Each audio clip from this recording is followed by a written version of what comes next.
Hi, I'm Charlotte Grinnell with the Power of the Patient Project.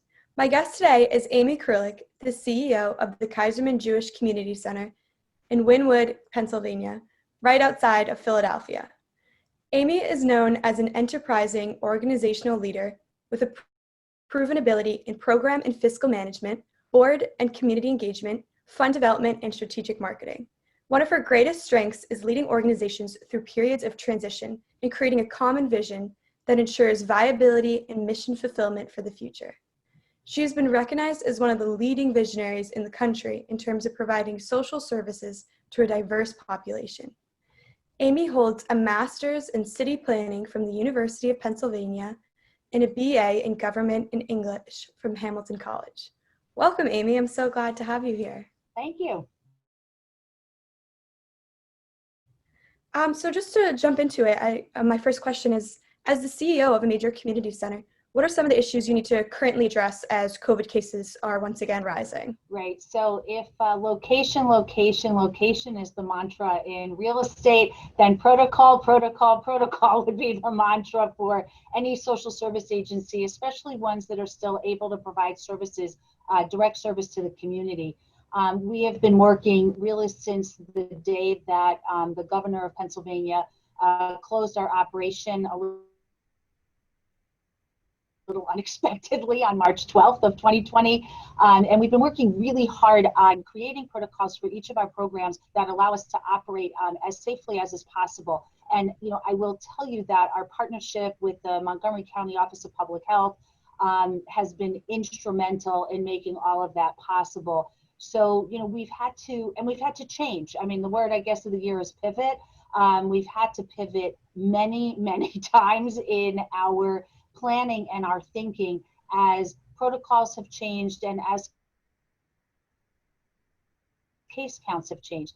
Over even the last couple of weeks, we started a program in September for elementary school students who are living in that weird hybrid, virtual, sometimes in, sometimes out world. So the school year started with our local districts all being fully virtual. So we had first through fifth graders learning virtually in our building 5 days a week. Most of the districts went to some unusual hybrid model, all very different. We have 4 school districts represented in our building, and every kid has his own schedule, and we had to modify our operations. And now that the case counts are going up again in Pennsylvania and the districts are all virtual again, we have had to modify our program yet again and anticipate having to do that multiple times again throughout this school year. Yeah, that's really important that you guys had that program helping the kids learn virtually, because kids it's hard enough for them to be paying attention, but online is such a different world for them to get accustomed to. So that's really important that you guys were able to help with that hybrid model. It was an interesting process for us. Over the summer, we were one of the only agencies in the region that operated a summer camp, and which was a summer day camp. And we worked with the health department to create a series of programmatic changes. So our camp was much smaller. We usually have almost 500 kids here every summer. We had just about 200 this year, very small cohorts, but we operated successfully for 8 weeks of camp, which really positioned us to be able to do this new educational program. Our preschool's operating right now, and we did have our fitness center was open briefly over the summer, but if you've been following any of the news about health and wellness in the community, many gyms have either closed permanently or not that many people are going because somehow working out indoors with other people is not necessarily comfortable, and there's a lot of indications from the CDC and others that that may be a space where there's a high transmission rate for COVID. So yeah, right. And just kind of going off of that, how does a center with hundreds of constituents protect the health and safety of members, especially in your wellness programs and youth sports programs and early education programs? Right, so we have been very strict from the beginning about how the process works for even coming into our building. At the beginning, over the summer, when we operated our on-site fitness center was open, and we have an outdoor pool over the summer. We went to a strictly reservation system, and the interesting thing for us is the swimmers told us they never want us to go back to a situation where you don't have Right. reservations for the pool, because if you're an avid swimmer, and anyone who swims knows that going to a public pool where you could potentially be sharing a lane with one or two other people, you're not always sharing the lane with somebody who is maybe as considerate a swimmer or swims at the same pace as you. But if you know that you have a lane that's all to yourself when you get there and don't have to worry about sharing or jockeying for position in the pool, many of my regular swimmers said that it was the most relaxing summer despite COVID that they have ever spent, and have asked that we keep that system forever, in perpetuity. So it may be one of the lasting impacts of COVID for us. But we went to a strict reservation system. We left time in between different groups of people being in the building. We were tracking every single person who came into our building. So if there was a situation where we needed to do contact tracing, we could, at the press of a button, produce a list of people and their contact information who were in our building. To this day, every person who comes in our building, every kid who's here for preschool or for our education enrichment program, has to fill out a daily health questionnaire. We take temperatures. There's a lot of discussion about how effective some of those things are, but we look at it as a way of making sure that people are recognizing that we're on top of whatever is the latest and newest and most important protocols that are being distributed to us from the health department, and that we're being mindful, and that if there is COVID in our building, as the health department says, it's like dropping a pebble, and you want it in a body of water, and you want it to have as few ripples as possible. So that's sort of been the standard. Yeah, I feel like it's so interesting, because I feel like every couple of weeks there's some sort of new normal that people have to get used to, and then that becomes, the new protocol, and then like the next week there's a different new normal that everyone has to get adjusted to. So it's just a period of constant adjustment and getting used to new protocols. And yeah, it's funny that the swimmers wanted to keep that. There is certain things that people want to keep. A very dedicated group of workout committed people. Yeah. The other thing for us is that Pennsylvania has always had a pretty strict masking order, and we always followed that to the T, and probably a little bit beyond. Even when there were opportunities where you could be unmasked indoors or outdoors, we always required masks. We've been running group fitness classes outside for months, and even though the protocols, the masking order at the time did not require masks, we did organizationally, just for that extra level, and to make it so that a person who was not necessarily comfortable being near someone who was unmasked, we would always wear masks. Our kids, I have to tell you, in our preschool, everybody thought for sure that 3 and 4 and 5-year-olds, it would be a nightmare to get them to wear their masks. I have to say, they're the mask rock stars and the poster children. We never have to ask our 3-year-olds to keep their masks on.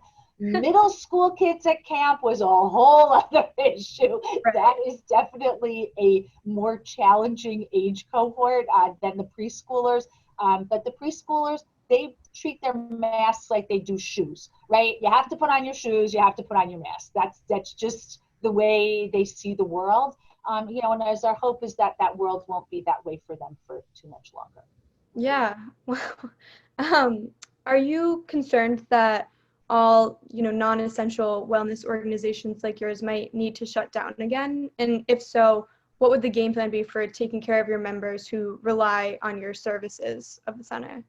Yeah, so we've really made the switch to a very much of a hybrid model at this point, which allows us to have a lot of fluidity over time. So we moved almost all of our group fitness classes are now virtual.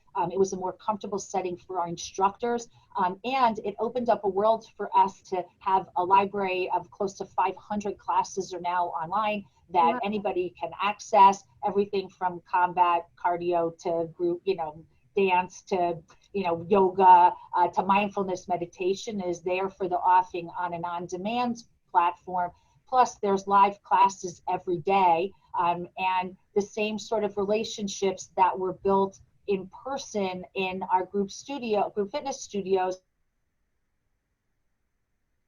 you can now find online. I take a Zumba class twice a week, and the interesting thing is that it's a lot of the same people, and we're all, I notice, logging into the class earlier and earlier to catch up, and then we're all loitering online on Zoom after class just to continue that conversation. One of the women is a professor at Penn, and she teaches a class on Chinese architecture and history, and she teaches Tuesday morning. So Monday night's class, she always has as her background, whatever is the piece of architecture in China that she's going to be teaching about. So we started asking her, so we now get a little lesson about Chinese architecture along with our Zumba class. So you realize that this virtual world has opened up a different kind of connection. People are inviting their children and their parents to join them in class. We have a couple mother-daughter groups, and I can assure you that one part of that family does not live in the greater Wynwood area. So they're not somebody who would have been able to come to class, but now is able to have this shared experience with another